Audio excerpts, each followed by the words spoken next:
Good morning, good afternoon, good evening, everyone.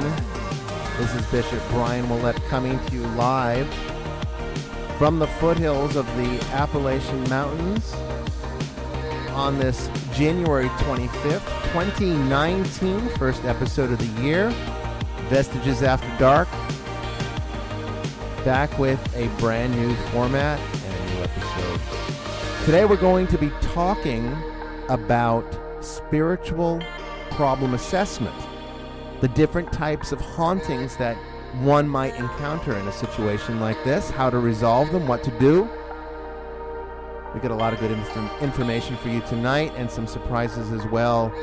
Don't go away, stay tuned.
Thank you, everybody, for joining us tonight on this brand new edition of Vestiges After Dark. Once again, I am your host, Bishop Brian Willett. You should all know me. And we're going to be talking about a topic that was actually presented to us by a Twitter follower, something that I think was important and something that's very relevant to this particular show, as we discuss many various exploits into the realm of the paranormal and paranormal investigation.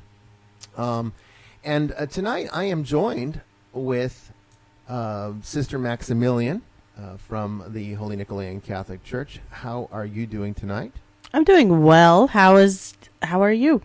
I'm doing wonderful. Fantastic to be back, and I'm glad that we're able to start this up again. I know that a lot of our audience was missing us over the holiday break, but you know, Advent's a very busy time for us within the church, and there were a lot of things that happened after Advent in the Christmas season, some emergency investigations and whatnot, and so there's been a lot of activity that's kind of taken us away from some of these extra things that we do, like this show.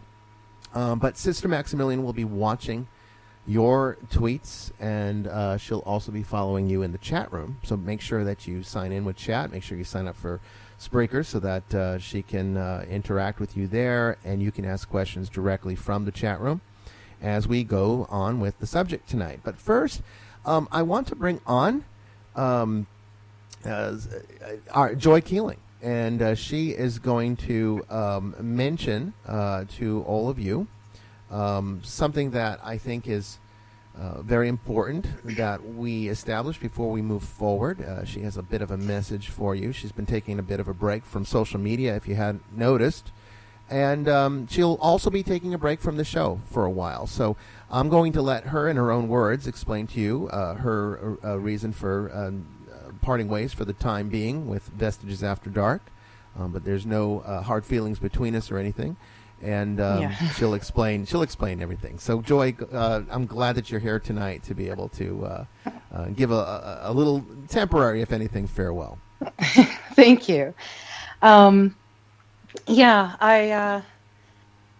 been going through a lot of stuff. Of course, people are familiar with the case that I came out there for with the bell. They don't know about the non-corporeal boyfriend I had before that, but that's another story, and maybe I'll tell it some other time. But after that, I had a lot of trauma coming up that I was trying to deal with. And trying to balance that and everything else, it was just seeping into my life. And there was a lot of course, I was diagnosed with PTSD. And so there was a lot of trauma responses happening. And so being on the show would not really work very well because I would be just living in a constant state of trauma. And I need to work on that. I need to address the issues that are coming up, but I need to also learn how to better calm them down as they happen. And I am working with my therapist on those things. Also, I've had to take a break from my studies at seminary because all I really had left was one core curriculum class and then an internship. And I could have done it, this quarter and the next quarter, but I would have had to do it full time, and I would have been working in a hospital doing clinical pastoral education where I'm basically going around with a chaplain trying to provide spiritual care to complete strangers, and I'm not in a position to do that. Between the fact that I'm still kind of weak energetically, trying to deal with that many spirits in a hospital on a daily basis would be too difficult for me to manage at this point, especially with all the trauma responses I've been having. I'm going to see trauma happening where it's not happening. Right. So I would actually be doing more harm than good if I were to go into that kind of a situation right now anyway. So I'm taking a break off from school. I'm taking a break off from the podcast. I'm doing, some exercises to take baby steps to try to get myself back out there, but also to heal up these issues as they start coming. And that's one of the things is this is good and bad. It's bad because it separates me from all the other people, and I'm trying to find genuine connection. And that's why it's so hard for me to do social media, because there's really not a lot of genuine connection that can happen on a static device. Yeah. It's nothing but static. And it's very negative most of the time, too, so that doesn't help. It really is. And so that's really, really hard. And so just believing that I had even a place, like anyone cared what I had to say. And that was one of the reasons why I wanted to walk away from social media, because I didn't believe anyone really cared what I had to say. And so rather than be in the middle of all of that, I figured just walk away from it. It's not serving me right now. I don't need it right now. I need to take care of this before I go and do anything else. And that's one of the things that I think is really important when people, realize that maybe they're in a position where they can't move forward and they have to stop and reassess what they're doing.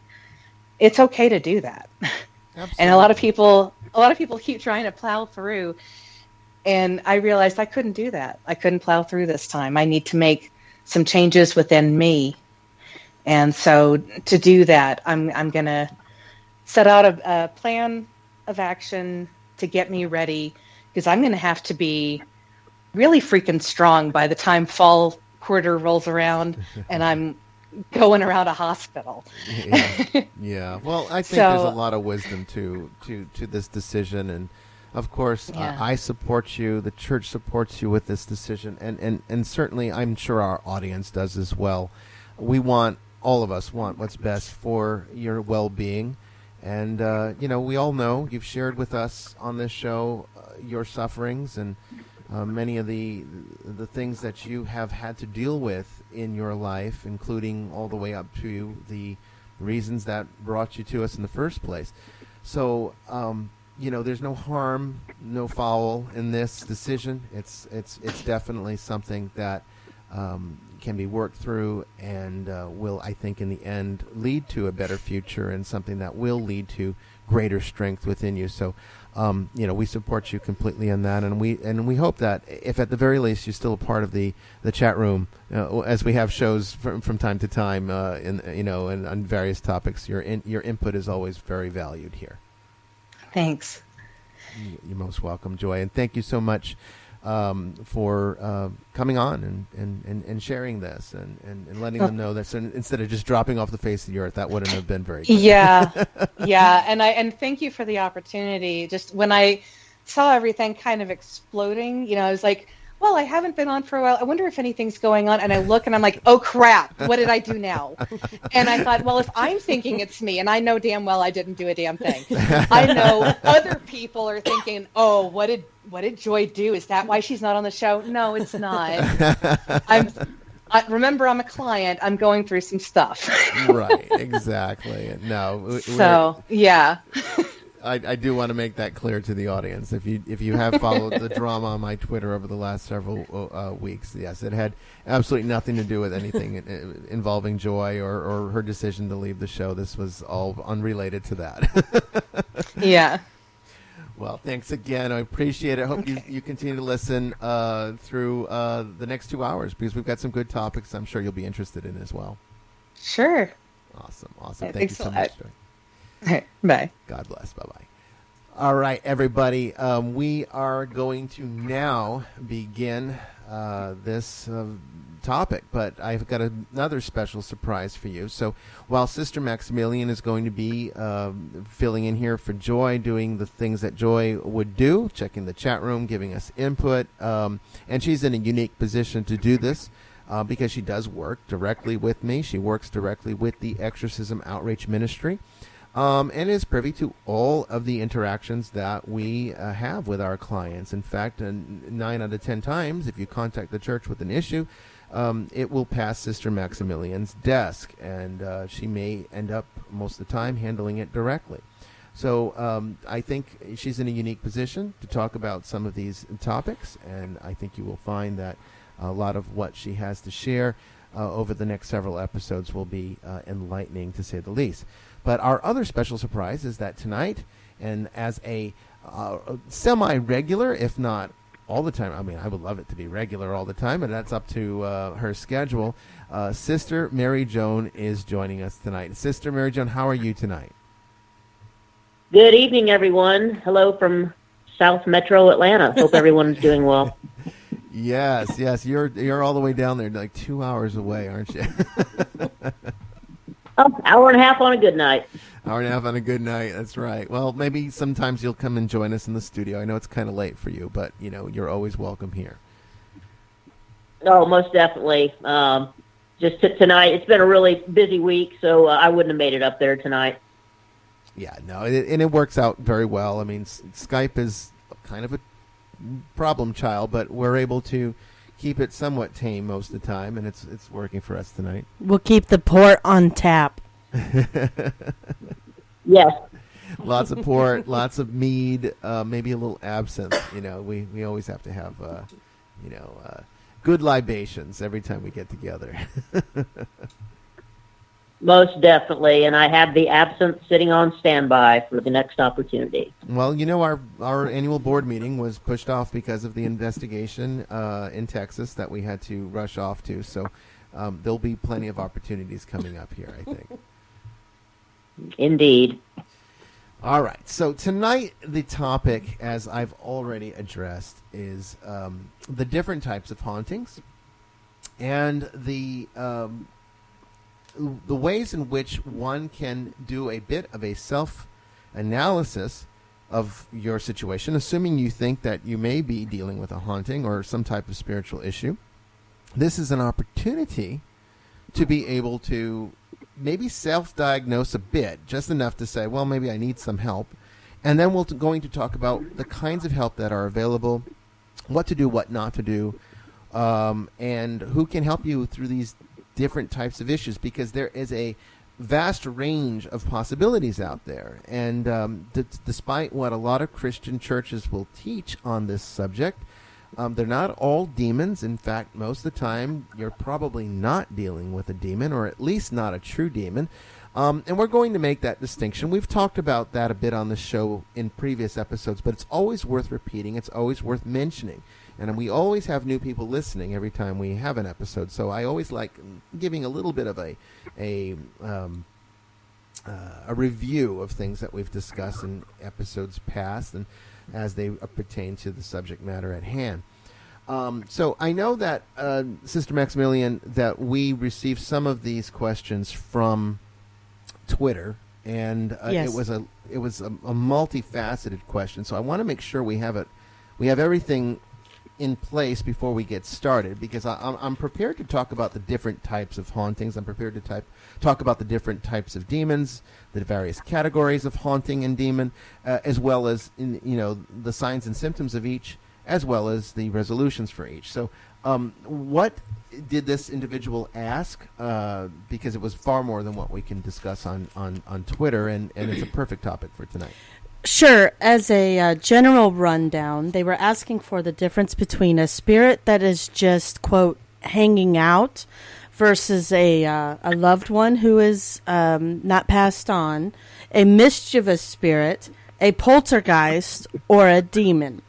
They also wanted to know the difference between an attachment and a possession, what should be done for each, and who or what techniques should be used. Should they use sage, salt, holy water, etc.? Okay, so it's a loaded question, and it's definitely we're going to have to break down each one. So we'll talk about sage and those things in the second half of the show, because we'll have an opportunity at that point to start talking about the various resolutions. And I know that's a question that comes up a lot on Twitter. People are always asking me, if sage works, should we use sage? And sage is all well and good. It's not, I will say, just to start off, it's not a really good resolver. It's more of a preventer. But Sister Mary Joan has a lot to say on that, and we will talk about it as we move on in the evening. But so let's talk about the difference between hauntings.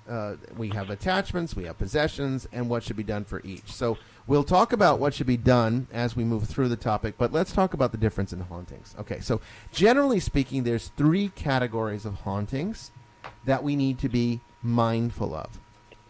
And these are things that you're going to see. Almost all spiritual problems, when they, involving an external force, of course, not talking about the dark night of the soul or, crises of faith, although sometimes they can be related to those things. These are not those are internal crises. We're talking about external crises that would always manifest in some type of paranormal nature. So, typically speaking, external spiritual crises are always going to be a type of haunting. And there's really only 3 types of hauntings. And that can sometimes surprise people, but it's actually very true. And the 3 types of hauntings are classic, residual, and demonic. Okay, so when we are referring to a haunting, we will always have to reference it in relation to one of those 3 categories: classic, residual, or demonic. Okay? Now, again, conventional Christian churches are going to think everything that is not of God is demonic. Anything that is paranormal in nature is demonic. This is simply not true. This is false information. This is fear-mongering, and it is not accurate. The people that promote those ideas do not work in this field. They are too afraid to do it, but they like to rattle their mouths off about it. But we're not going to accept those types of conclusions. And certainly those of us who actually do this work and have committed our lives to this work know better. Okay? So get it out of your mind. If you happen to fall into that worldview, not all hauntings are demonic. Okay? So what's the difference between the 3? Well, a classic haunting is going to be just what you think it is. Okay? So think about when you hear the word haunting, what are you thinking? Well, you're thinking like sound, footsteps on the second floor. You're going to hear maybe whispers in the darkness of your basement. You're going to hear doors opening and closing by themselves. You might even see these things happen right before your eyes. Maybe things moving around. Maybe you'll feel a gentle breeze coming from nowhere. You'll have various cold spots in various places of the house. But overall, classic hauntings are relatively benign. They don't involve a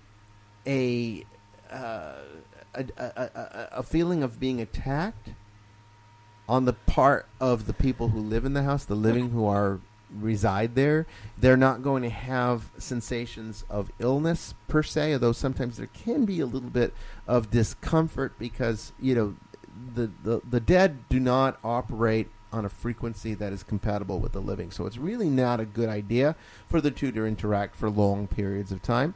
But overall, a classic haunting is benign. It's not going to be a hostile experience. It could be frightening because of the fear of the unknown and horror films and the human psyche is sort of naturally predisposed to being a bit frightened of the unknown and ghosts and the potential for there being something dead that's watching you. These are unsettling thoughts. But overall, a classic haunting is benign. Doesn't mean, though, they're not disturbing. And so a lot of people do come to us for fear that there's something demonic going on. They're having activity and they don't know what it is, and it's frightening them or the children, and they want it to stop. Fortunately, classic hauntings are, in most cases, fairly easy to resolve. And in some cases, in fact, I would say also in most cases, you probably will not need an exorcist to do it. This is where you can rely on your own skills or even requesting the assistance of a very skilled team of paranormal investigators who have worked with this type of thing before. Okay. And we're going to talk about how you resolve these. I don't want to get too far into that part of it yet, but I just want you to know that if you have the symptoms of a classic haunting, fret not. It's not the end of the world. And by the way, I just want to shout out to Ellen R. Welcome, first-time listener from Fort Worth.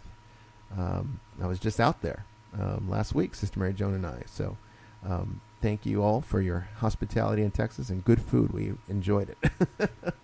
Very good food. Yes, it was. We So jealous. I'm sorry. Well, you can't always go on all the trips. You know what I mean? Yeah, whatever. Okay, so that's classic haunting. Do either of you have anything you want to add to that before we move on to the next category? I don't want to give you, I want to make sure you've had an opportunity to say something. I'm good. Sister Mary Yeah, I'm just going to listen. Okay. Yes, sir. I'm just going to listen along. But I would, if we could touch on the egregore or the tulpa later on, I think that's going to be relevant. Sure thing. We will, definitely. Now, the next type of haunting is residual. Okay, now this is going to be the most common. Okay, and you're going to say, what's the difference between a classic and residual haunting? Well, the difference is a classic haunting is being conducted by an intelligent or semi-intelligent, at least self-aware or semi-self-aware entity. Whereas a residual haunting has no intelligence behind it. It's just energy.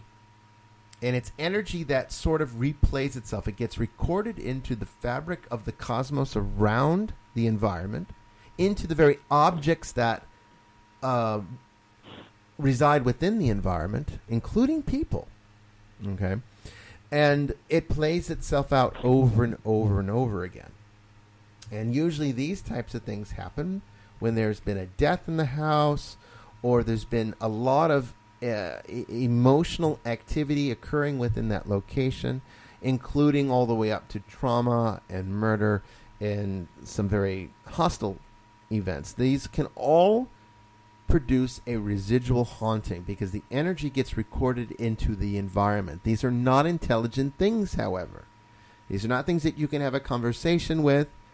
They are almost like a tape that keeps playing over, a broken record keeps playing over and over and over again. Okay? And this is the most common. Most of the time when we encounter a haunting, we are dealing with something that is residual energy that just hasn't burnt itself out yet. How do you get rid of it? Well, the best way is basically just to wait. Be patient, because it will eventually wear itself out, particularly if you don't feed it anymore. And you might say, well, Bishop, how do you feed a haunting? Very, very easy to feed a haunting. Fear it. Your emotional energy that you expend on it, the attention that you pay to it, feeds it. Even when it's not sentient. And I want to be very careful. Maybe the best word is sentience and not intelligence, because intelligence actually implies more of a consciousness, and even in a classic haunting with a sentient spirit, you're not really dealing with a consciousness like we understand it. They don't think like we think. They don't have thoughts like we have thoughts. They don't have a brain because they lost that when they died. So they're more like instinctual. Think of like animals, how animals behave and how animals know things on an instinctual level. It's like written into their DNA, and they behave according to a very set formula. If you have a cat, you know that cats are very ritualistic and they're very predictable. There are certain things that they do under certain circumstances, and you can count on it happening every single time. Okay? That's instinct that does this. And so spirits that are sentient operate on a basis of instinct. And we're going to talk a lot more about that in a moment. But I just want to set the stage here for everything that we are talking about so that it's clear and everyone understands, and there aren't any, major questions. Of course, if you have questions, ask them in the chat room. Okay? All right. Now, the last category is our expertise, which is the demonic. Okay? So demonic hauntings are just what they sound like. These are things that are being produced by a malevolent force. And this is where you not only have paranormal activity occurring within the environment, but people in the home are being affected adversely. This is when we start to see the signs of attachment and attack. Not that demons are the only thing that can cause a spirit attachment. Actually, the dead can too, and we'll also discuss that. But for right now, understand that the demonic, the way that you identify this is if people are living in an environment that is active on a paranormal level, but they're also being adversely affected. So what is the adverse effects of a demonic haunting? Well, you're going to see physical, emotional, psychological, and spiritual illness. What's spiritual illness? That's like loss of faith, having trouble connecting with God, not wanting to pray anymore, not wanting to go to church, not wanting to engage in the sacraments. Emotional, there's going to be a lot of sadness, anger. Anger's the biggest one. Hatred and anger are hallmarks of demonic activity. Okay? When you are not under the influence of a demonic force, anger is much more easily controlled. The demonic exploits that weakness in human nature. And you will see a lot of anger and violence as well. Violence towards the children, violence towards a spouse. All of that falls within this same category. There will also be physical illness, all the way down to very conventional diseases. But sometimes, and more often than not, they are not diagnosable. They go to the doctor, they have a long history of medical intervention, but nothing works. The doctors don't know what's wrong. There's no formal diagnosis. They just think they know what it is, but they really don't. And all of that plays into this dynamic as well. Okay? So it's important that you understand that when we are talking about things like a demonic haunting, that there's going to be at some point an attack on the people that live there. This does not happen typically in classic and residual haunting. That's the hallmark. That's the paramount factor that differentiates the other two from this one, and that's ultimately what in this ministry we are seeking to find. That's what we specialize in locating, is identifying, seeking out, and identifying a demonic disturbance and then eradicating it from the person's life, which can sometimes be a process and take a long time. Now, of course, there's a lot of other signs and symptoms of demonic activity. One of the things that I want to mention, and it's something that is a bit of an anomaly that most people are not prepared to look for. They even, when I ask the question, they always look at me funny. And that is the sound of glass breaking. Sometimes it's just the sound. Nothing actually breaks, but people hear glass breaking. They come out and they find nothing broken, but they hear it. Sometimes things actually do break. Sometimes windows get blown out from the inside. We've seen that. Okay. Sometimes it's dishware or whatever. And we're not really sure on this. I don't think anybody really knows for sure why this happens, but for whatever reason, glass breaking is one of the signs and symptoms of a demonic event. It's the sign and symptom of a demonic activity. And it's, of course, unexplainable glass breaking. Or at least the sound. Now, that's something that we do look for. Now, what I think it is I think it has something to do with vibrational resonance. Mm-hmm. So I think that whatever frequency the demonic operates at, it reacts adversely to glass, all the way up to actually producing the sound. That's my theory on it, but I mean, that's just the theory. We don't really know, but that's another thing that we do absolutely look for. So when we are talking about a demonic haunting, in most cases, we're at the point where we would classify it as a demonic infestation. And that's when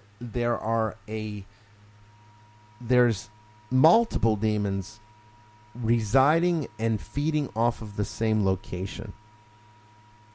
And they live off of the fear and anger of the people that live there. That's their food. Negative emotion and sinful behavior is sort of their buffet. And that's, what they seek for the purposes of survival. And at the same time, they're able to damage creation further.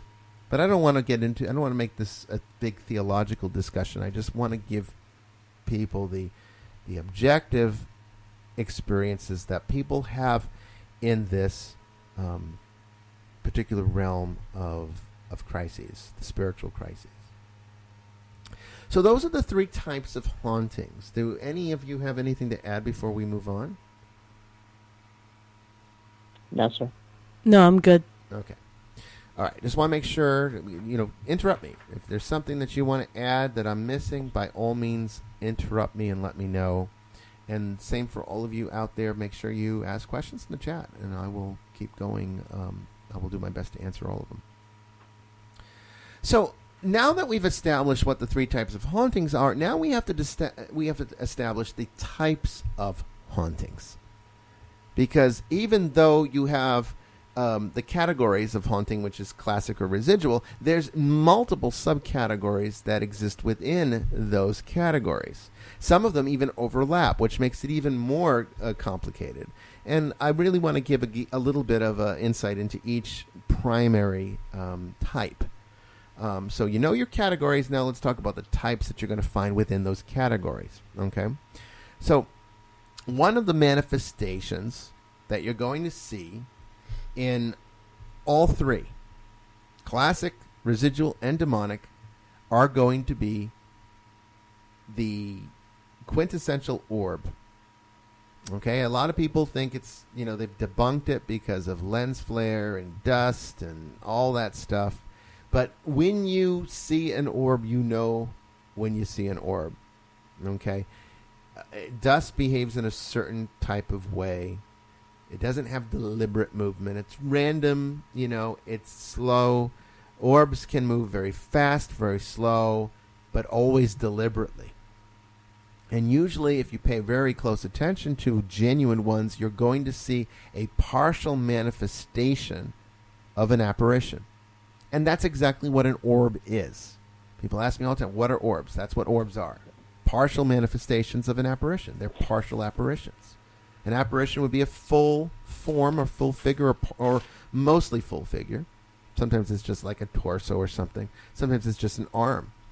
But, it's always very clear what it is. When you see it, you know it. It's like, oh, look, it's an arm with fingers and a hand. You can see it very clearly. Sometimes it's a face. Orbs don't have that kind of distinctive characteristic. Orbs are just basically balls, or usually sometimes they're not perfectly round. Sometimes their shapes actually contort. Sometimes they can be multiple different colors. And again, that is the manifestation of spirit energy. And it sometimes becomes so charged that it becomes visible at the corporeal level, where the living can see it with their own eyes, or sometimes with the aid of certain types of sensitive equipment. That's what an orb is.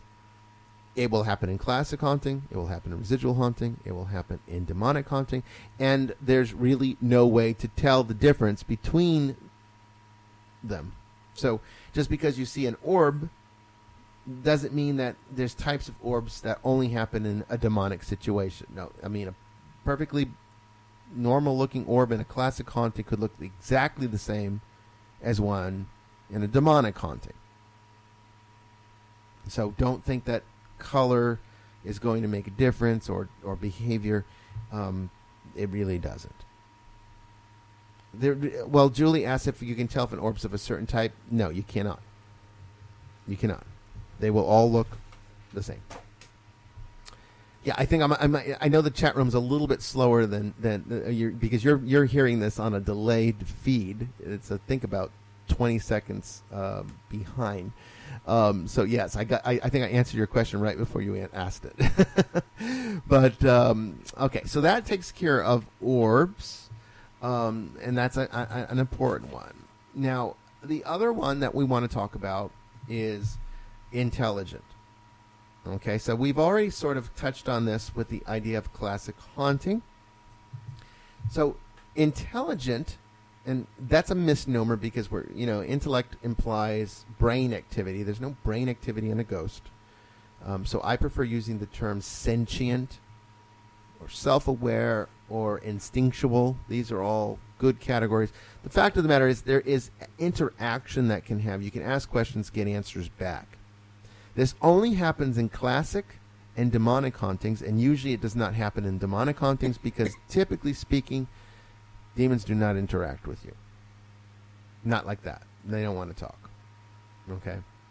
So they can, but they typically won't, whereas in classic they want to, and in residual there's no energy there to actually have a conversation. It is truly just leftover energy that needs to burn itself out. Though that's not going to be intelligent. Not going to be able to have any conversation with any of that stuff. Okay? So, understand that if you're able to ask a spirit... Now, I'm not saying you should do this. One of the things that I think is very important to make note of, and Sister Mary Jane will tell you because we see it all the time, is that when people think they have a haunting, they get really excited and they start interacting with it. The more you interact with it, the stronger it's going to get. So if you're keep your digital recorders locked up. Yeah, keep them locked up.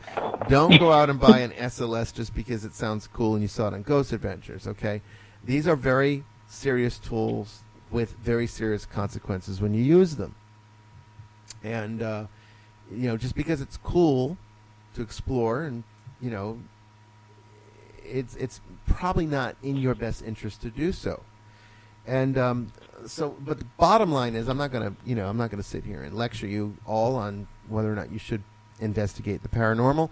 I'm just going to simply state that the more energy you give to it, the more powerful it's going to get. So if you're finding it disturbing now, the more you try to talk to it, the more disturbing it's going to get. Okay? Very important. Don't try to be Zach Bagans. Yeah, that's what Julie says in the chat room. Don't try to be Zach Bagans. No, he's a special breed. And I think what makes Zach, able to be Zach is that he knows the consequences. He knows the risks. And, he's good with it.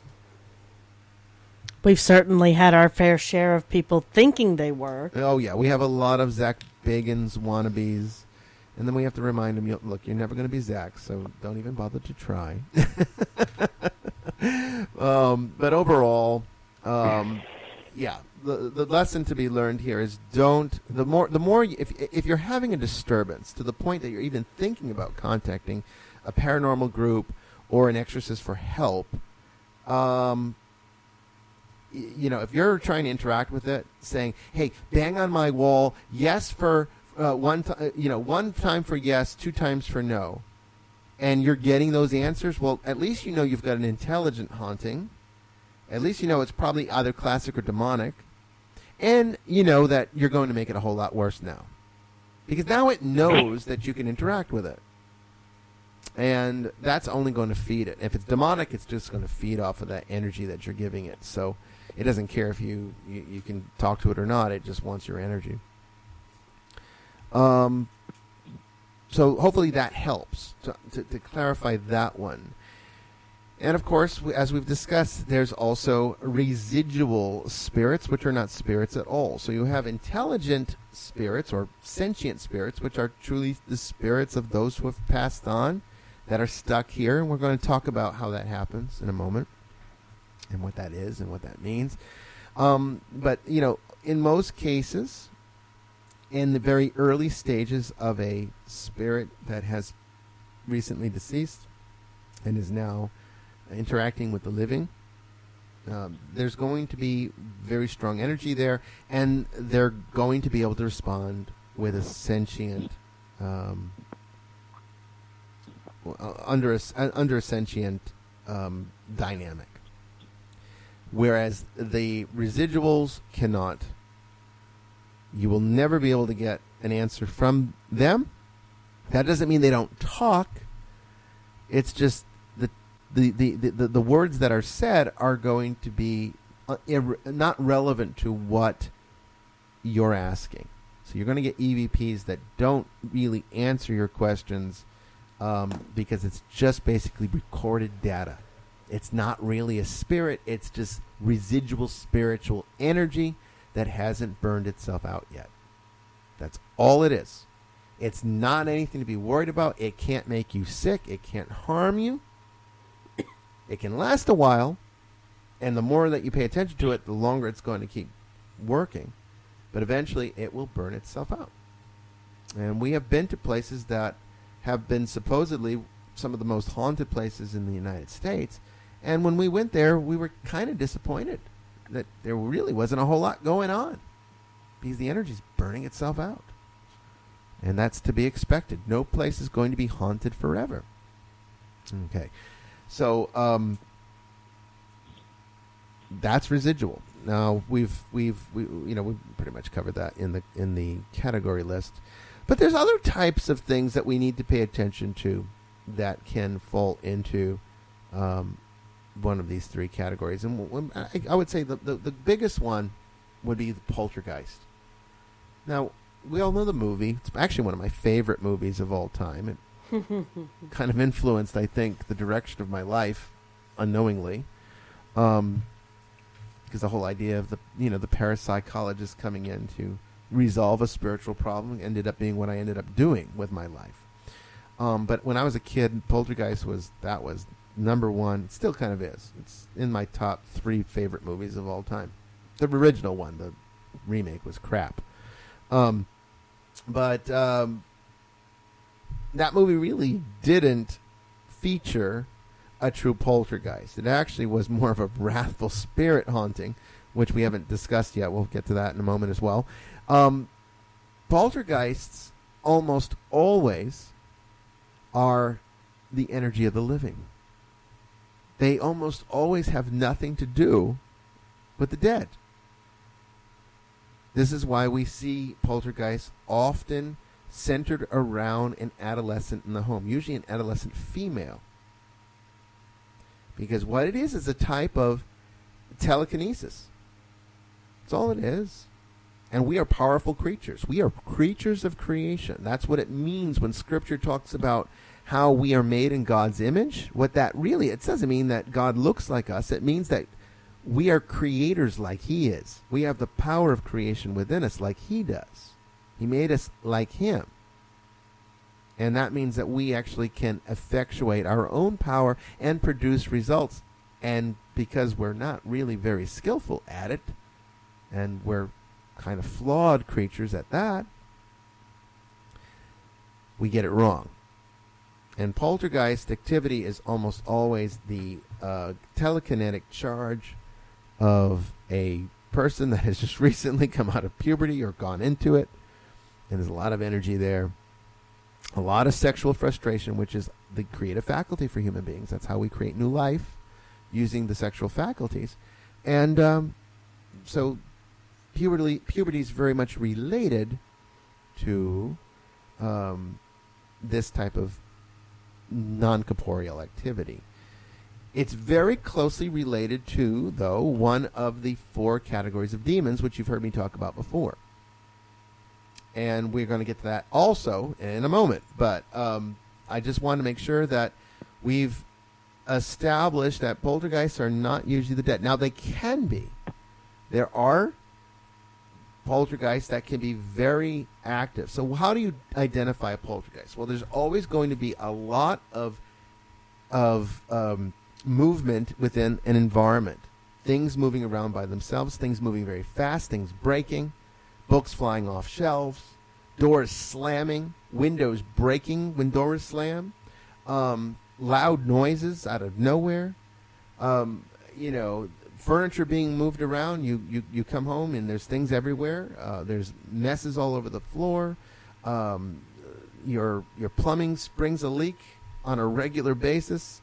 All of this is poltergeist activity, and it can sometimes be caused by a demonic infestation. When the energy gets too high, it can actually produce poltergeist-like activity. So a poltergeist definitely requires the assessment of a professional, someone who knows how to tell the difference. But you can sort of do some of this legwork yourself by asking, are you getting sick, or is anyone in your home getting sick? Are you under an attack, or is it just activity in the home? If it's just activity in the home, then you can probably rule out the demonic. Because like I said before, the demonic is always going to end up coming back to a person. The demonic could care less about environment, could care less about buildings, it could care less about objects. What it wants to do is destroy human nature.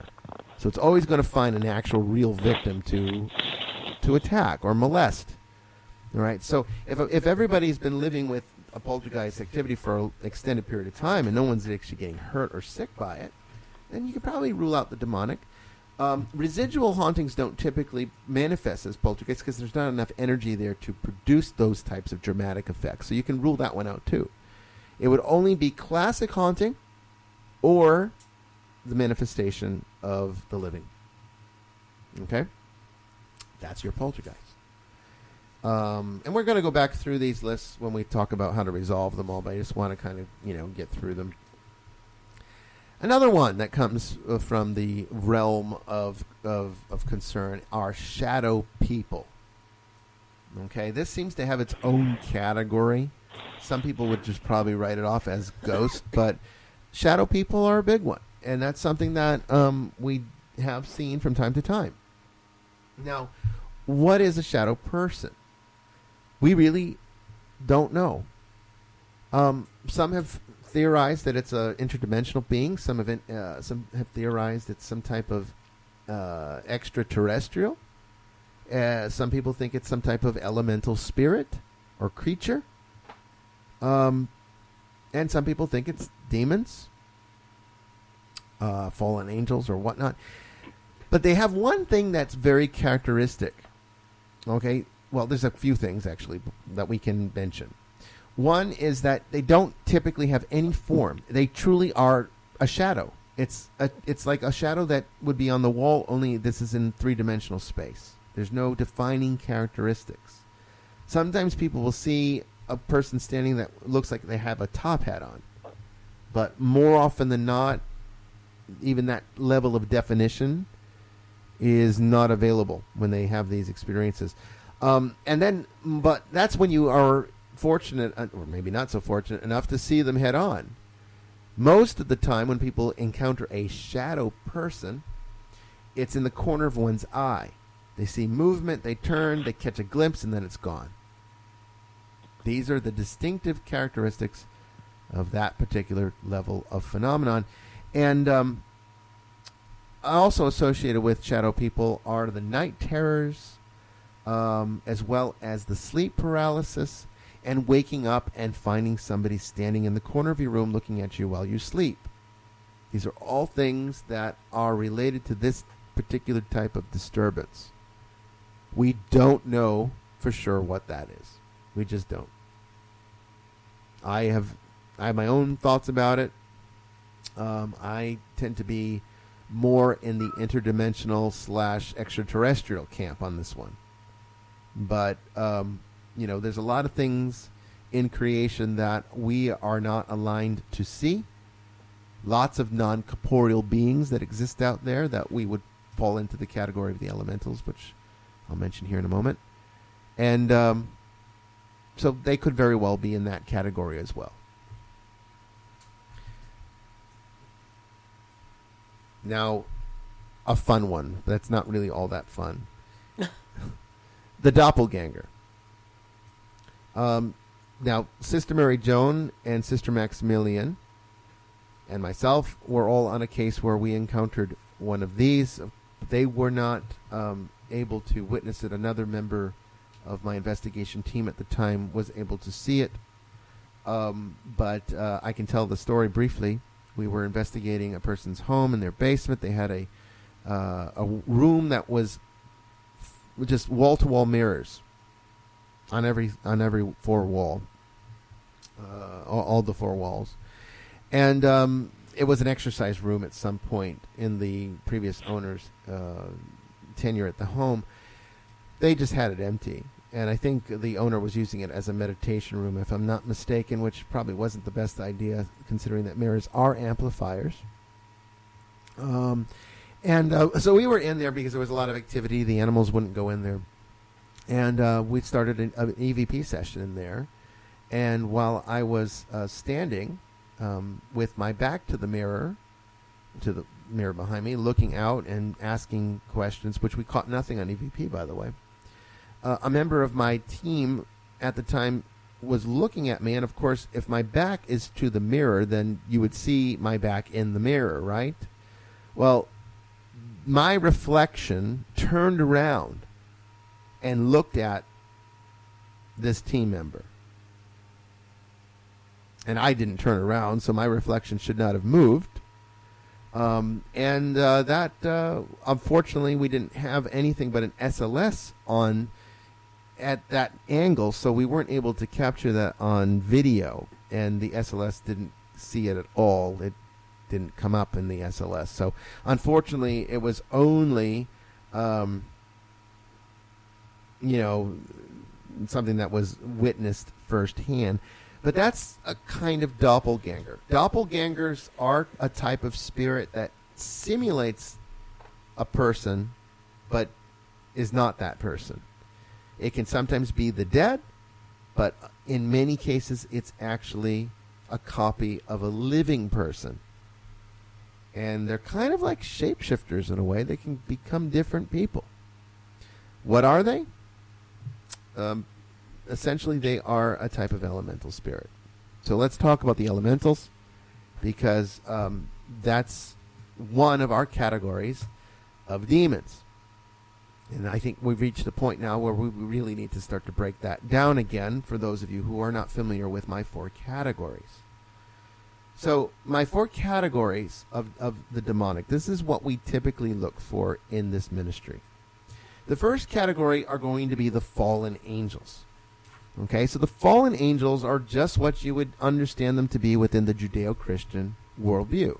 These are angels that rebelled against God.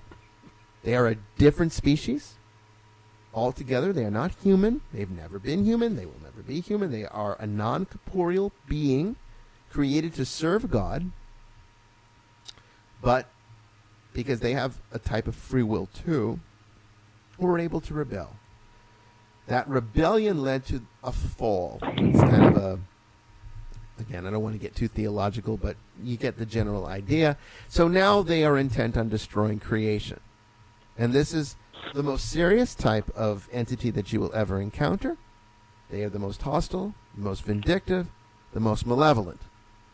And the nature of a fallen angel is to slowly stalk one's victim, wait until they are weak enough, and then, as I said on Twitter earlier today, pick them off like roadkill.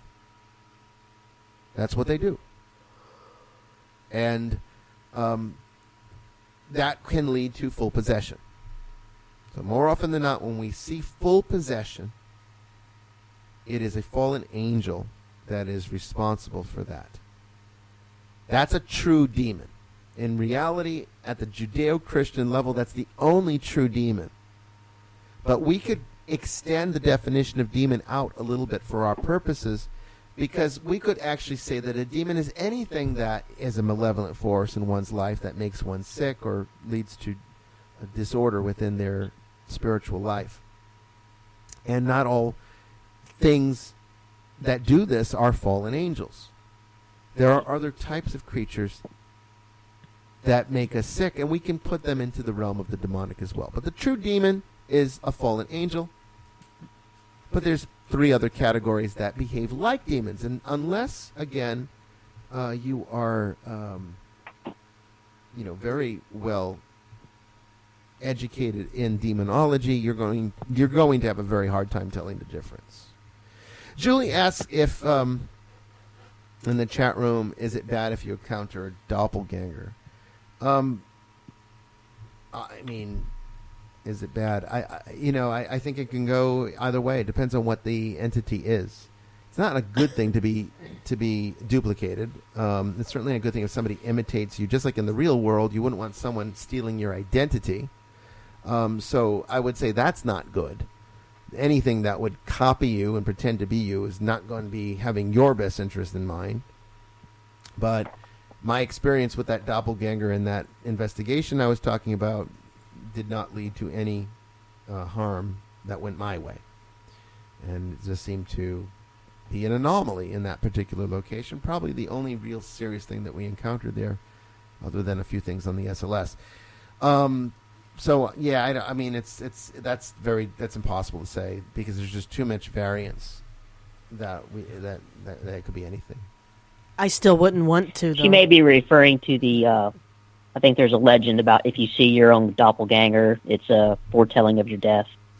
Yeah, it's a legend. I've never seen any validation whether or not it's true. I, of course, did not see the reflection, so I guess... No, you didn't. You didn't turn around. No, I didn't. You didn't. Right, so I can't prove it. But it's that, the legend's still up for grabs. We don't know. Okay, so that's the first category. The second category of demon is the elementals. Now, not all elementals are demonic. There are some elementals that are actually beneficial. You've heard of piskies. They're kind of like fairy-like creatures that kind of help you. These are non-corporeal creatures, created beings, just without physical form, that exist within the natural environment. Okay, they're part of Earth too.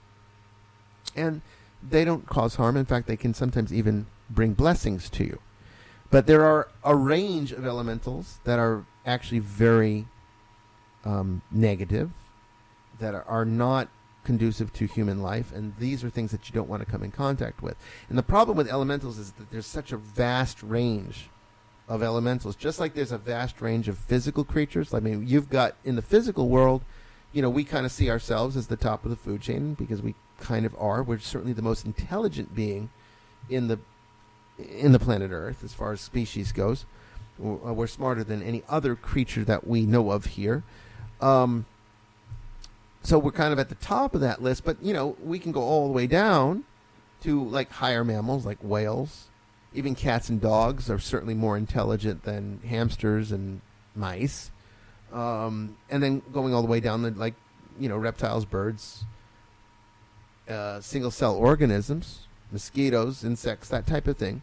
Lots of variants. Okay, so like a mosquito that bites you and might spread disease to you is not being malevolent towards you when it does this. It's simply feeding, because that's what mosquitoes do. They feed off of your blood. Not to be mean to you, not to kill you with disease, just simply to survive for themselves. And there are elementals that do this as well. No intellect, just like a mosquito is not very smart, but they come in contact. You come in contact with these non-corporeal creatures, and they can feed on you, make you sick. We call it demonic because there's a negative consequence to it. And there's a vast range of those, all the way up to highly intelligent elementals like the jinn in Arabian and Islamic culture, Persian culture as well. Sister Mary Joan and I, as well as Sister Maximilian, have encountered a person possessed by a jinn. This is one of the things that jinn do. Oh, yes. Yes, and it's still kind of an open case, isn't it? Yes. So, we don't really have too much information because it's been a very difficult case to work. We just suffice it to say for now, we have encountered jinn, highly intelligent, very vindictive and taunting, but nothing like a fallen angel. And I think now that both Sister Mary Joan and Sister Maximilian have been in this ministry for long enough, and they've seen some things, I'm sure they could tell now the difference between a person possessed by a jinn and a person possessed by a fallen angel, because there is very different behavior between them. Yeah, the jinn we encountered was he was talking down to us, very dismissive of us. Kind of a smart ass. And it had kind of sexual, a lot of sexual activity associated with it too, which is something that's not as common with a fallen angel. And I want to kind of mention here, because in the realm of fallen angels and elementals are this other subcategory that people have heard about, the incubus, the succubus. Incubus being a male oriented spirit, a succubus being a female oriented, where they will come and engage in sexual relations, including rape, of their intended victims. And this is becoming something that we're seeing more and more. People reporting to us that they're being sexually assaulted by a demonic force. It's demonic because it's an unsolicited, in some cases. I mean, I talked to some people out there that are pretty bizarre. They actually seek this kind of interaction. But the average, normal, healthy person would not want this. And it would be equivalent to a rape. And it happens to males and females alike. And it's not a type of creature. So I'm not going to say an incubus is a type of spirit, like a species. It's an activity of a type of spirit. So you have jinn that fall into the category of incubus or succubus, as well as you have lower fallen angels that do as well as higher elementals. So just because you have an incubus or succubus situation does not mean you have a fallen angel, does not mean you have a jinn. It could be any one of those things, because it's a type of activity that this higher level of spirit, demonic spirit, performs. Okay.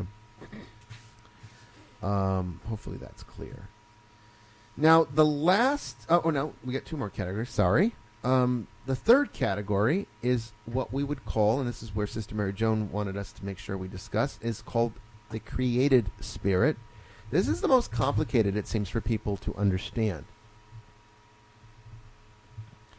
Now, the created spirit is what is sometimes referred to as a tulpa. In Eastern religion, the word that they use is tulpa. What it is in the West, we tend to refer to them as thought forms sometimes as an egregore, but an egregore is kind of a different thing. A tulpa is more of a specific thing. An egregore is a larger sort of universal thing that affects a large number of people. Tulpa is usually more personal. And they can be created intentionally by dark rituals, conjuration, ceremonial magic, high magic, and magic with a K. We're talking about occultism here. Or they can be produced accidentally by a person with a very powerful mind who does not have it under control.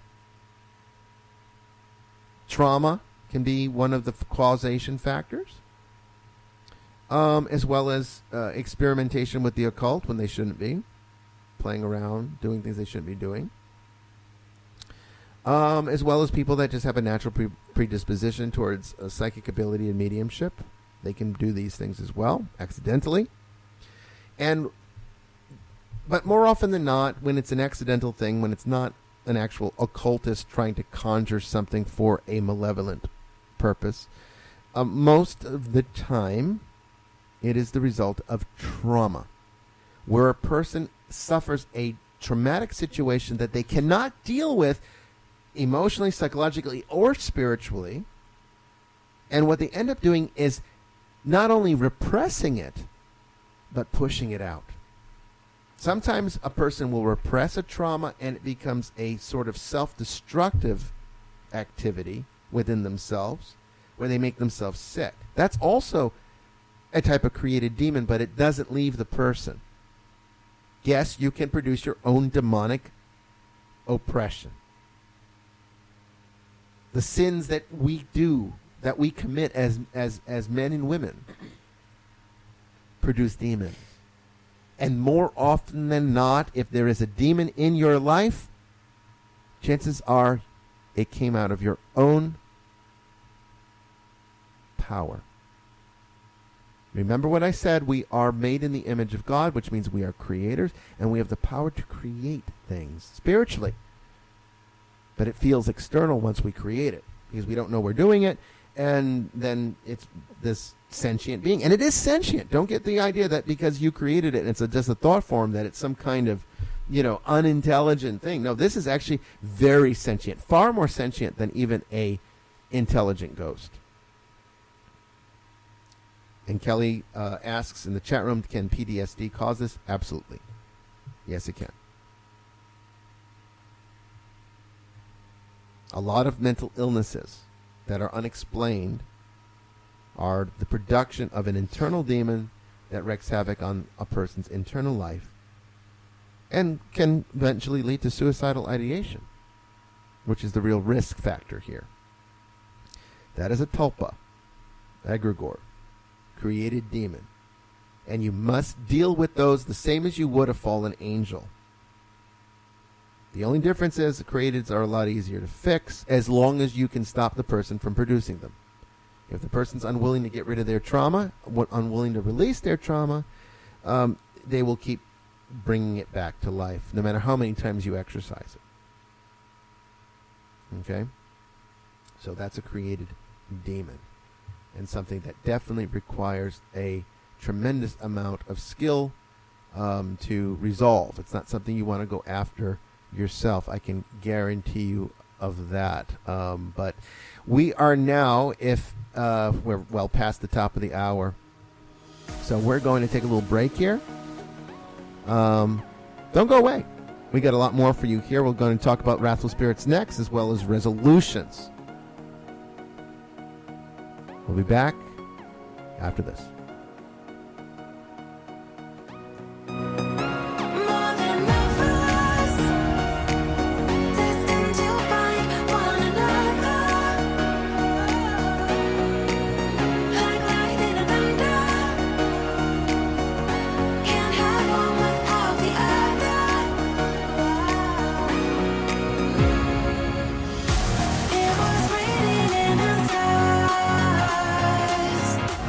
Oh,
Welcome back, everybody, to the second half of this episode of Vestiges After Dark. We're talking about the different types of hauntings, how to assess them, what to do about them when you find out that you've got one. Lots of questions coming in the chat room. We'll get to all of those. But on this second half, we're going to talk about Wrathful Spirits, and then we'll talk about the resolution systems for each of these conditions. Stay tuned.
Chat there while we were at break, I noticed there were some questions. One was whether or not a tulpa or created demon can possess. Typically they don't. Typically there's not enough energy there to produce that type of effect. But if somebody internalizes, remember there's two types of tulpas. There's one that can be produced externally, there's one that's produced internally. The internal ones can actually change behavior and can manifest in very similar ways to possession, although there are some distinctive characteristics. They tend to not be as resistant to things like holy water, and they don't react to blessings the same way. In other words, the hatred of the divine is not as present in a created demon, particularly if it's being created by a person with the Christian worldview, because the demon that is manifested, or the created entity, or egregore, or like Sister Mary Jones said, egregore is more for like when it's produced by a group of people. A tulpa is more of a personal manifestation. It's going to reflect the worldview of the person who created it. So if a person has a predisposition towards Christianity, they're not going to have the same kind of negative reactions towards things like crucifixes and holy water like a fallen angel would. So that's kind of part of how you can tell the difference. Hopefully that answers the question. Are there any other questions in there, Sister Mary Joan, that I missed? Vicky had a question. She says, if you visited several haunted places, negative or not, and each place you visited, a piece or part stayed with you, over time, could a spirit be created from every place you had been to? Yeah, there can be merging of spiritual energy if there's if it's not cohesive to begin with. Spiritual energy is very malleable, and a person, with the right amount of constitution could actually take the energy from a residual haunting and combine it with a egregore or tulpa and produce some kind of demonic presence out of that as well. So I know. Go ahead. I was going to say, in one of our recent cases, we worked, after we had gotten more information, I think you had made a pretty correct diagnosis with the client maybe creating a tulpa, and that changed her behavior, and where we thought it was Wrathful Spirit at first, but when we got more information on the case, it was more than likely a tulpa situation. We see it a lot. It's very common, and I would honestly say that in most cases, the first thing that one should look for after there's been validation of a paranormal event to rule out the probability that it's a created demon, if it's negative in nature. Of course, there's the positive types of manifestations that don't invoke the same amount of concern or worry. But when a person is in such distress that they seek out an exorcist, The first job of the exorcist is to determine whether or not it's actually paranormal or if it's some kind of psychological or mental or even medical condition. And after that has been validated, then it's to figure out, is it not a created demon? Because most of the time it will be.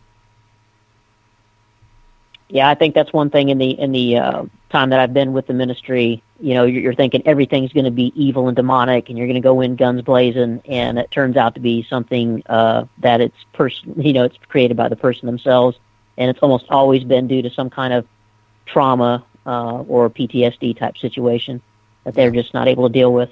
Yeah. So it has to be projected somewhere. Well, it gets back to what I've said so many times on the air before and on other shows that I've been a guest on. You know, the big question I get asked all the time, how do you tell the difference between mental illness and a demonic event? And, you know, in many cases, there's really two answers to that question. And the first answer is it really doesn't matter. Because if there's enough mental illness there, that's going to usually be enough energy to create a demon. And so in the end, you end up with the same problem. It's just really, you're not trying to determine whether or not it's mental illness or a demon. You're trying to determine what's the causation factor. Is it the mental illness producing the demon, or is it the demon producing the mental illness? That's the real important thing, because they're always going to coexist.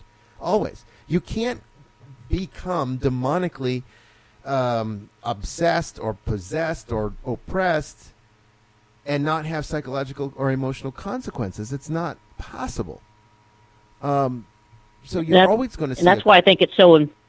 Go ahead. Oh, go ahead, sir. No, go ahead.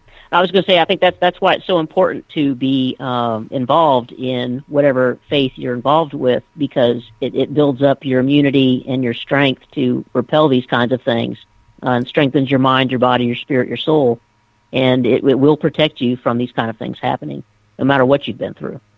Absolutely. And there can be no diminishing of that fact. You know, it's not always a convenient answer, but it's the one that people really need to hear. And we're going to, get into the resolutions here in a moment, and we can even talk a little bit about how one can prevent these things from happening in the first place. But let's at least finish the last one on our list here, and that is the fourth type of demon, which is, of course, not a real demon, but it's still demonic because it does cause distress, and there is malevolence there, and that is a wrathful spirit. That's at least our term for it. Others use that term as well.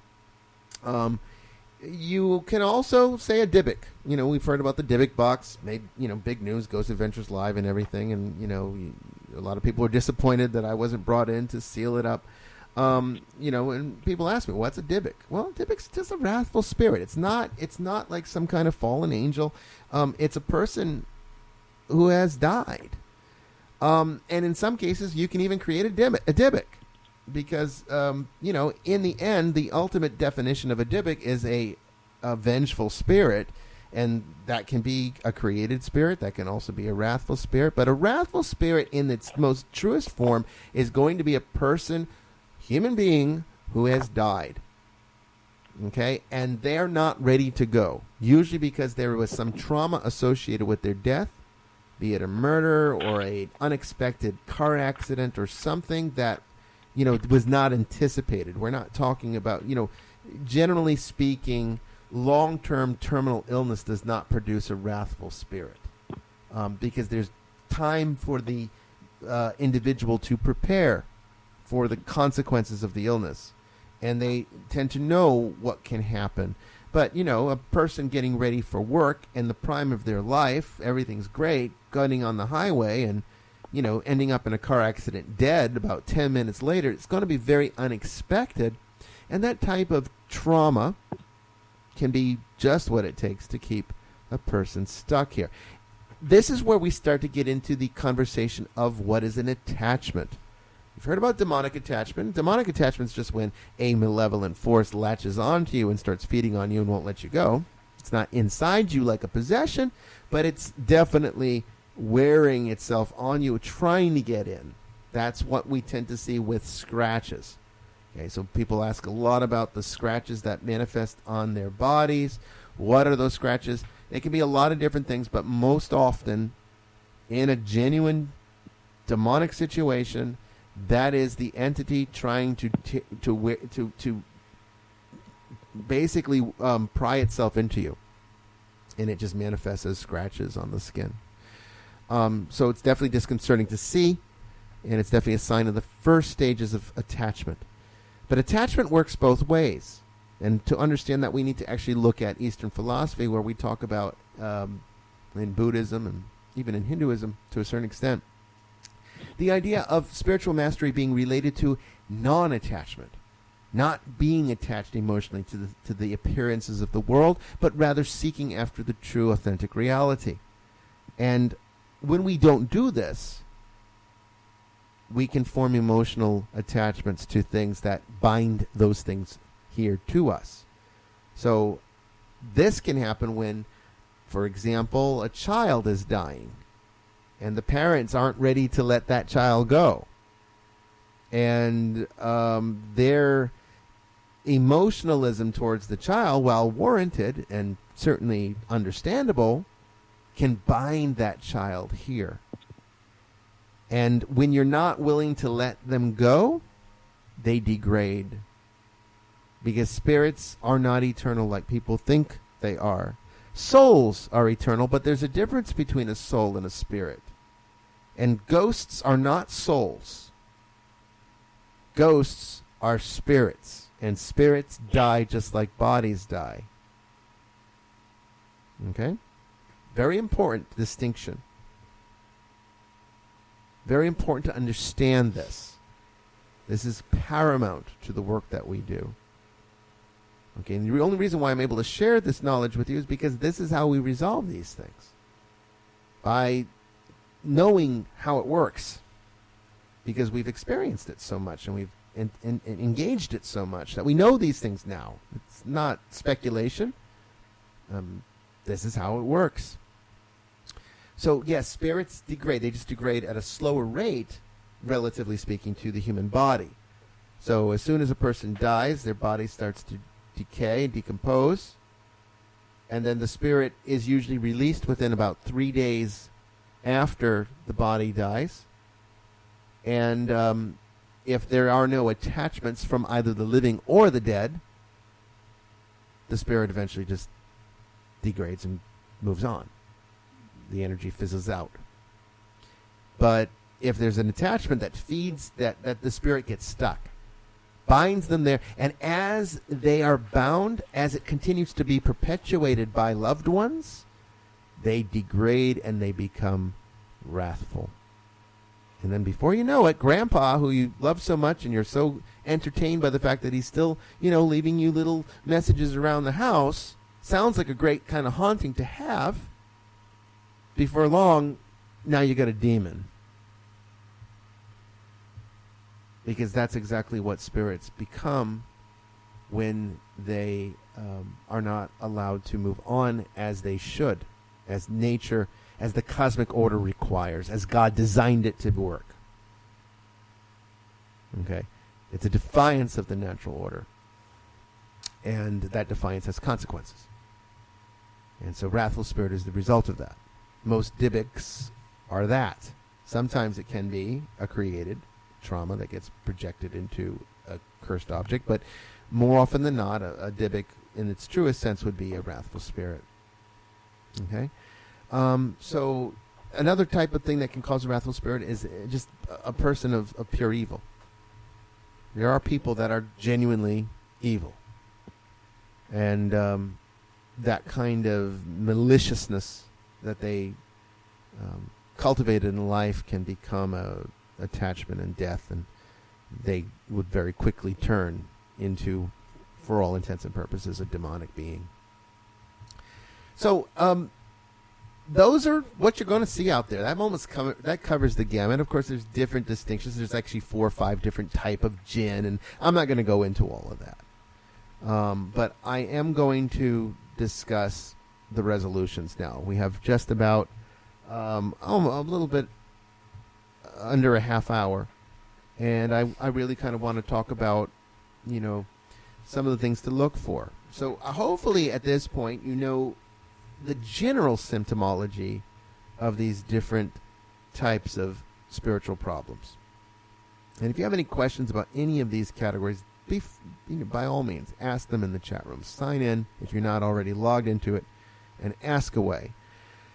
But let's talk about how these things are resolved. Well, if anything, let me start off from the very get-go. If anything that you have here falls into one of those 4 demonic categories, you need to call the church. Don't bother with a paranormal investigation team. Don't bother with some psychic or medium who claims that they can handle demons. Don't waste your time. Not that there aren't good people out there that do this work who are not clergy. There are. But they're far and few between, and there's a lot of people who claim to be experts in this field, and they are not. And they're going to do more harm than good. Most of the time, Sister Mary Jones is going to tell you, right? Most of the time, when we have somebody that comes to us with a problem that's very severe, they've been to all these other types of alternative people, and it just kept getting worse and worse and worse. How many times, Sister Mary Jones, have we seen that? Quite a few of our cases, almost most of them, I'd say, and they come to us, and by the time they come to us, they're frustrated, the situation's worse, and they're out of a whole bunch of money. Yeah. So, yeah, and that's the other thing. A lot of these people charge. You know, if you're going to a genuine exorcist of the church, you're not going to be charged. That doesn't mean you shouldn't support the ministry for helping you. You should give a donation. That would be only fair. Most people, believe it or not, do not support the ministry, and that actually leaves us in a great deal of financial crisis most of the time in this church. But no, you should not be getting charged for any kind of help in this way. It should be completely free of charge, and then you can leave a donation in gratitude. But you know, you're not, if you're getting a bill, there's something wrong there. Run. So yeah, that's the other problem. When you're dealing with psychics and mediums, you're going to get charged, and you don't know if they're going to be capable of actually handling the problems that you have. So don't even mess with it with the demonic. Okay, don't go there. Go to the church. You know, contact somebody like my ministry, and get proper help, because the demonic can only be genuinely resolved, particularly if it is a fallen angel, and a lot of people don't know how to tell the difference. A fallen angel is only going to respond to the rights of the church. Only the grace of the church can fight that. Nothing else can. Only the cross of Christ has the power to defeat that. You know, a non-Christian's not going to have the leverage it needs against that type of thing. Okay? The second thing is, you know, as far as elementals, wrathful spirits, yeah, there are some very authentic mediums and psychics that can help in those categories, but again, you have to really know who you're dealing with. Okay? And it can take a turn for the worse. And if it does, it can be problematic. So what can you do? Well, we've really sort of established, you know, holy water, exorcised oil, are wonderful tools. The sacramentals of the church are wonderful tools against fallen angels, but they don't always work against elementals because they're not truly malevolent. They don't really work against created, because a lot of times if they're coming to a Catholic exorcist, they're already Christian, and they have a Christian worldview, so their tulpa behaves like a Christian, just a wrathful one. And then wrathful spirits are just the dead. Their holy water is not going to necessarily repulse them unless they have started to develop demonic energy in the time that they have existed within what the Buddhists call the bardo. Then sometimes there can be a reaction there, but that's not always going to happen. So what do? You know, so do you burn sage? No. Sage is a purifier. It's a neutralizer. So it actually removes positive energy just as much as it removes negative energy. So, you know, one of the good uses for sage is when you move into a new house and you don't know who's lived there before. God knows I wish I had done this, but I didn't. You know, when you move into a new house and someone else has lived there, you don't know what they've been into, what kind of energy they had. So it's a good idea before you ever bring your priest in to bless the house that you go and burn sage in all of the rooms, sage the windows, the doors, the floor, the ceiling, everything, to neutralize it. Then you bring in a priest to bless it. But if you sage, you're going to start to break down the blessing because it neutralizes. And the one thing sage will never do, no matter who tries to tell you the opposite, don't believe them because it's just simply not true. Sage does not remove an existing demonic disturbance. It will not do that. It does not have that power. You're just going to anger it? Yeah. Yeah, you'll just piss it off. And in some ways, you might clear away some blessings that might exist in the environment, making it easier for the demonic force to actually operate. Because then it won't have that grace to, you're neutralizing the grace with the sage. No, it doesn't have that interfering with its objective. So, very serious stuff. Don't mess with that stuff. All right, sage has has its uses, but it's not for this kind of thing. Exercise salt is very good for most types of disturbances because exercise salt actually does help effectuate a solution against elementals and wrathful spirits as well as created, because it is it has an absorbing characteristic, and that absorbing characteristic can kind of break down demonic energy. But like the solemn rite of exorcism would not necessarily have any impact at all on a wrathful spirit. Not unless it's, like I said, already started to develop energy from an actual fallen angel, which it can sometimes do. Remember, these spiritual systems are malleable, so there can be combinations of factors. That's why you always have to kind of be very careful with your assessments. And it does take skill to determine what to do and when to do it. And there's things that you look for. There's instinct that you develop. It's kind of like detective work. It's kind of like being a police detective. You have a certain gut feeling that you get from having worked in the business for so long, and you have to start to rely on that, and that's what makes a good cop.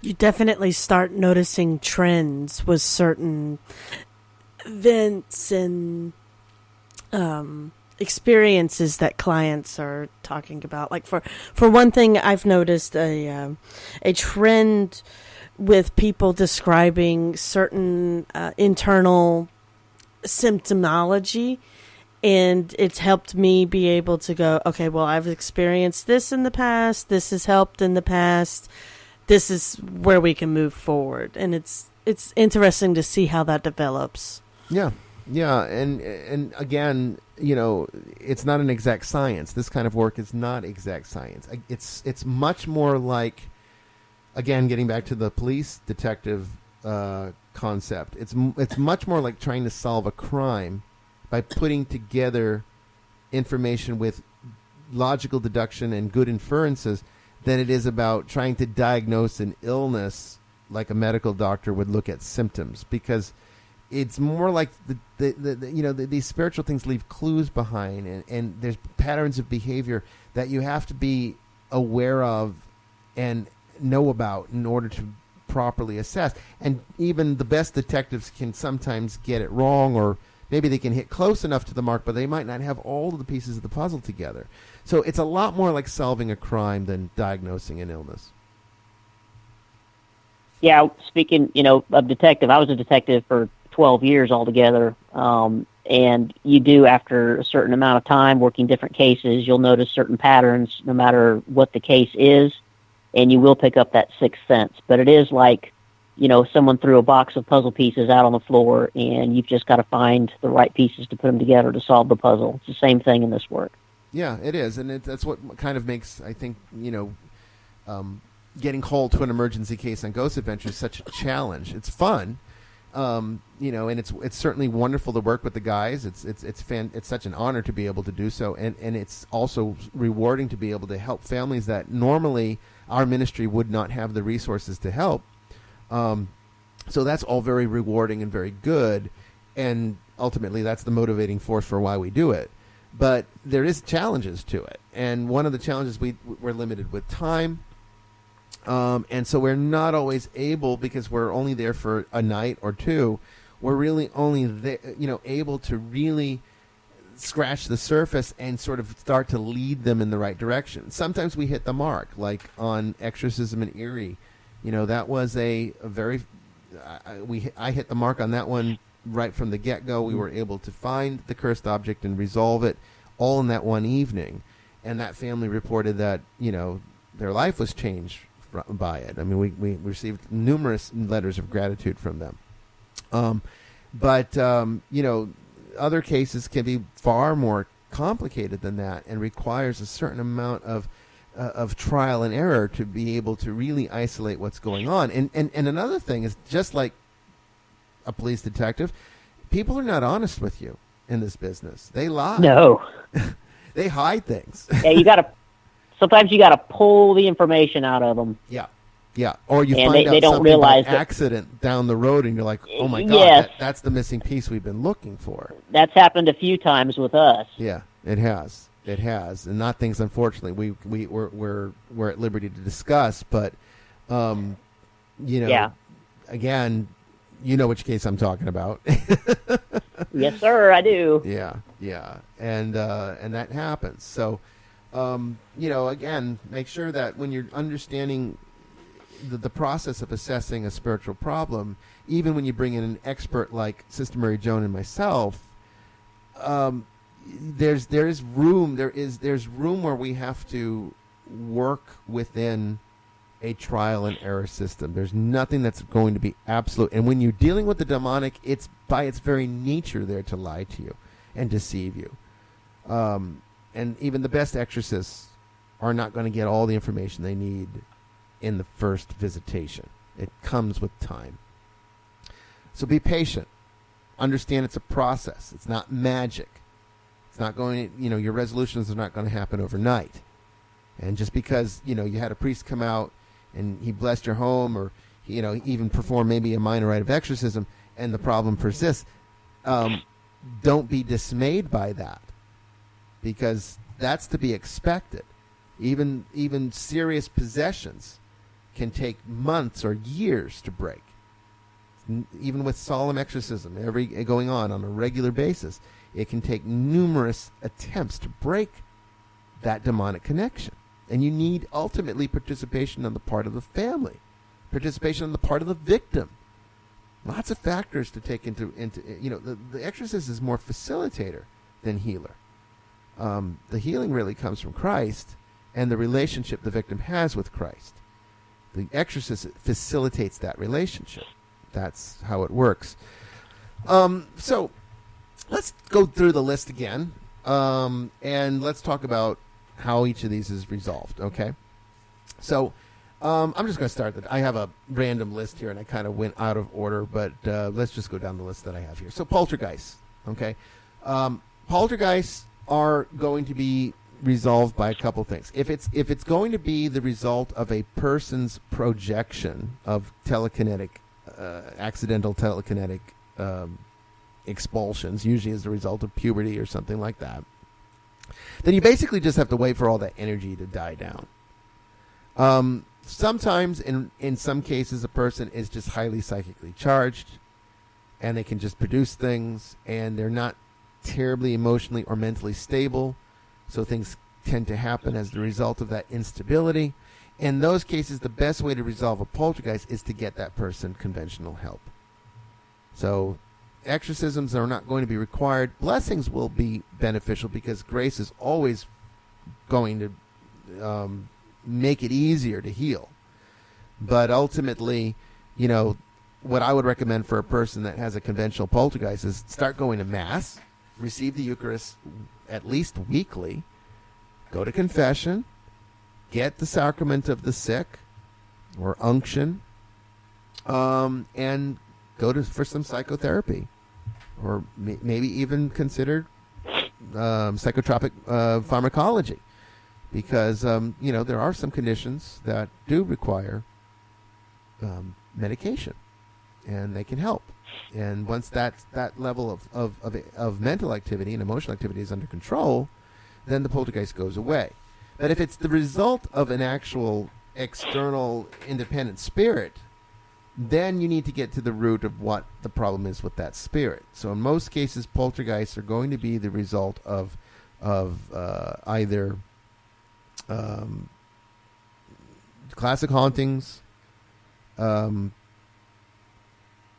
sometimes demons, sometimes wrathful spirits, and that's when you have to go through assessment. So look into all those factors, and then, you know, if it's leaning towards the demonic, remember, the demonic will always attack people. A benign poltergeist that's the result of some type of externalization of telekinetic ability is not going to necessarily attack anyone. It's just going to be a lot of crazy activity in the house. That's how you can tell the difference. If it's demonic, then you need an exorcist. Again, orbs don't necessarily mean anything. It could be any one of those three classes of haunting. And remember, it can sometimes be dust. You have to have a keen eye to be able to tell the difference. You're looking for deliberate movements. You're looking for actual manifestations, changes within the shape of the orb, that type of thing. Again, demons. You know, if we're going to be talking about fallen angels, exorcism is going to almost always be required in those circumstances. You need an exorcist. The laity cannot perform exorcisms. I get this question a lot. Okay, it has to be. It has to be a clergy. You have to have the sacrament of holy orders to perform exorcism, at least in Catholic tradition. All right, and the Catholic Church wrote the book on it. So I think that, you know, we'd be wise to listen to them, at least in terms of how that works. And this is a Catholic ministry, so we operate in a Catholic capacity. We do not have laity performing exorcisms. Preferably, we don't have laity involved in exorcisms. Sometimes we have to make an exception because of a lack of support. And sometimes you need some medical help. And people with medical skill do not have a vocation to priesthood, so you have to make an exception. But those are far and few between. You try to minimize those exceptions as much as possible because it's dangerous work. And the laity really would do well not to interact with demons. Shadow people, you know, this just sort of resolves on its own. What they are, again, we don't really know. I tend to lean towards the interdimensional or alien explanation. I've had experiences I've talked about on this show about encounters that could be in that category. I don't know of any exorcisms or blessings that have ever really resolved those types of problems. They just sort of go away on their own. So that's kind of a matter of patience, frightening that it is. Residual hauntings also burn out. Blessings don't tend to get rid of them, although sometimes you can change the energy with a blessing enough that it burns up the rest of the energy.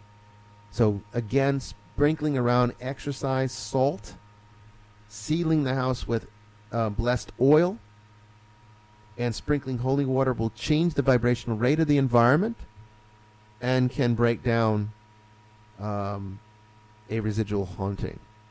So it's worthwhile to do, but expect that in the end you might end up having to just be patient and wait for it to cease.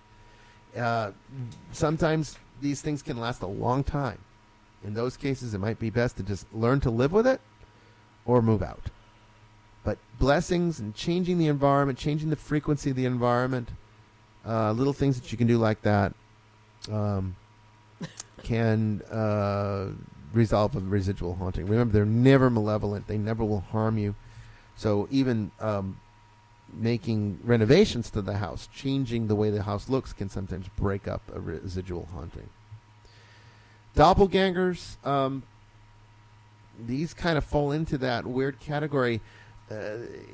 We just don't know enough about them to really know how one resolves, but typically speaking, when a person encounters a doppelganger, it's like a one-time occurrence and they never encounter it again. Okay, so they seem to be more mischievous than anything else, and personally speaking, in my wisdom, for what it's worth, I would say I wouldn't worry about it.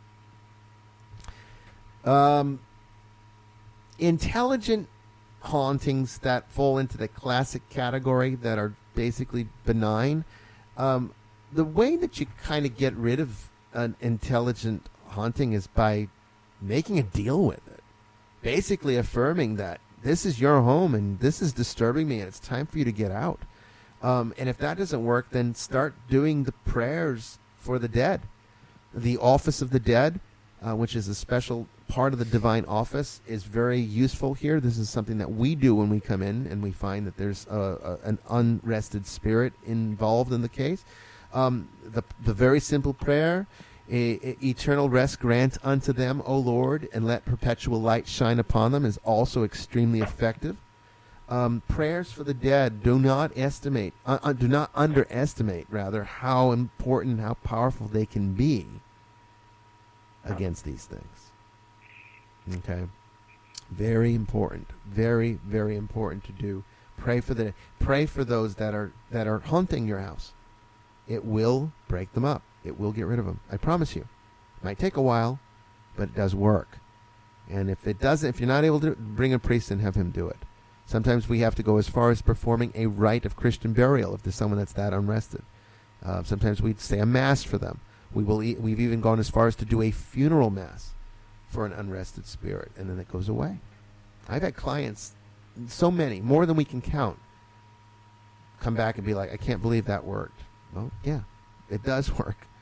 That's how you resolve it. It's not rocket science. No, it's not. It's just prayer. It's religion. It's what the ancients always knew, and we've sort of tossed aside with our modern secular society.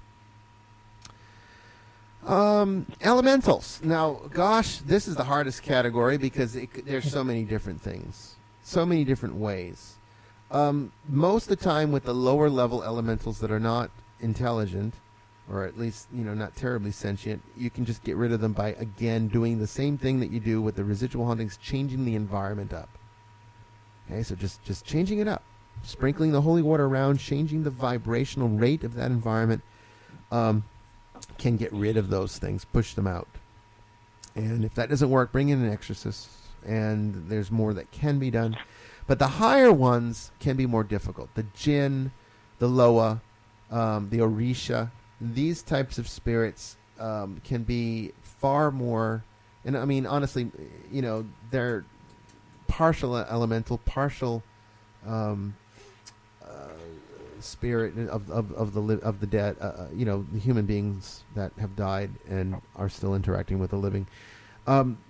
These things do require some interaction, and you need a skilled person to do that. This is where sometimes mediums can be very helpful, as long as you have a genuine one who's not robbing you blind. Okay, so I would never hire a medium to make contact with a deceased loved one unless that deceased loved one is causing disturbances in your home and you want it to stop. But people that lose a family member and go to a medium so that they can make sure that they're okay or something like that, that might sound like a really good idea to a person who's in emotional distress, but it's actually a spiritually devastating thing. It's part of the reason why the Bible forbids it. It's not so much that it wants to be prudish about these topics. It's just it's not good for the living. It's not good for the dead. And so you have to really go into this type of thing with skill, being prepared that there's going to be work and process to it. But my goodness, we have literally reached the end of the show, and gosh, I feel like there's just so much more. Yeah, this could have been a 3-hour show. It definitely could have been. But any last thoughts, Sister Maximilian, Sister Mary Joan, anything? I have nothing to add. Sister Max. Your voice sounds like it's kind of wearing out there. Yeah, a little bit. Yeah. So that's that. We should be back. I believe we have another episode scheduled for next week, but check my Twitter for the official announcement. We're probably not going to be weekly with this show. There's just not enough time in the ministry to be able to do that on top of all of the other responsibilities that we have. And, anytime we get called away in an emergency, we fall behind on the schedule, so that makes it even more complicated. But I will always, all of us here, Sister Mary Jones, Sister Maximilian, and myself, will try very hard to at least give you 2 or 3 episodes a month. And we'll always have great topics as long as you guys keep asking questions. So go to my Twitter, ask questions. And when you got something that is more complicated than Twitter can answer, those are the best ones for this show. Until then, I want to thank you, Sister Maximilian, Sister Mary Joan, for being with us tonight. I want to thank all of you in the chat room. I really appreciate all of you. And if you really enjoyed this show, please don't hesitate to give us a donation. Go to Nicholean.org or esotericcatholic.org.